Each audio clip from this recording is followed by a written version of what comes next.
Hindi ka maano yung bata. Kaya parang nasa gitna ako.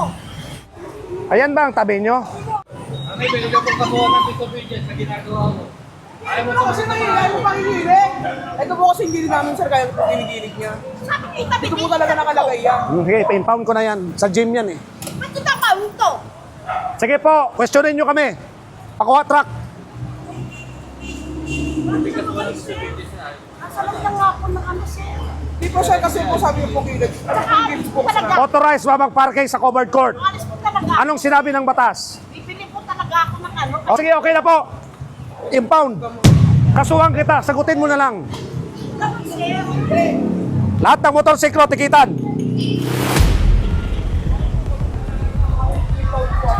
Oh, may lumabas na doon sa kabila, oh. Nag-warning nga ako dito last time. Kami kaya. O, so okay na po, te. Kakasuhan kita, maniwala ka. Sabi, itabi lang, itabi. Itatabi nga po sir, hindi naman po lalabas. Naka-video kami, ate. Anong ginagawa? Itabi, hindi yung sagutin nyo sa korte. Okay na. Kahit i-contest nyo kami, naka-video kami. Yung isa doon, pwesto nga isa doon, oh, lumalabas na, oh.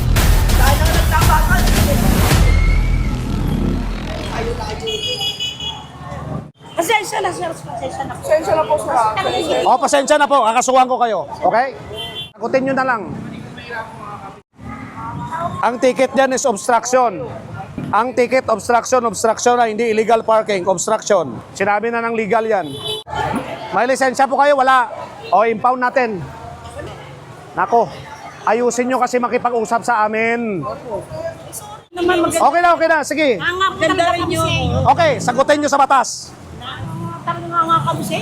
Idol nga po. Okay nga, pwede pagkakasuhan natin lahat. Yun naman pala ang gusto nyo eh. O pag wala yan, tumana marikina yan, maniwala kayo. Pinapatabi kita, sasagot ka pa. Hindi ganda kapag ako sir. Pasensya ka na sir. Pasensya ka na. Alam ko pag binabalagbag ako at maayos makipag-usap. Tundo rin ako ha. Hindi, ginakausap mo nga sir. Kung kami binabalagbag rito, hindi kami nagbibiro. Umuulan, umaaraw, umiikot kami ha. Kung kami balagbagin ha. May ID ka dyan? ID? ID mo. Saka ID mo. Sarap pagkakabilan lang.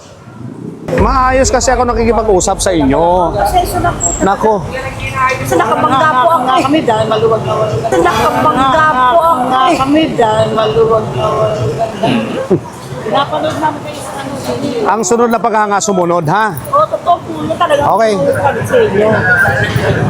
Yung si Sir Go, napanood namin. Tama lang yun. Okay na po.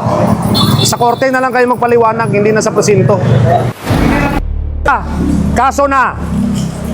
Kasi kailangan namin mag-reply sa complaint 888. Ang reklamo, hindi makalaro ang mga kabataan.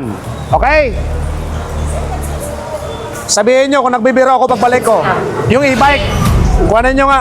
Dalhin natin sa station. May ID. I-file na lang sir. Picture na lang. Yung may-ari ng e-bike. O, kaso. Last time, napaabot ba sa inyo? Oo sir, maganda nga yan sir, pabor sa amin yan. Kasi gagawa ko ng report. Since na dito kayo, effort ng barangay natin ha.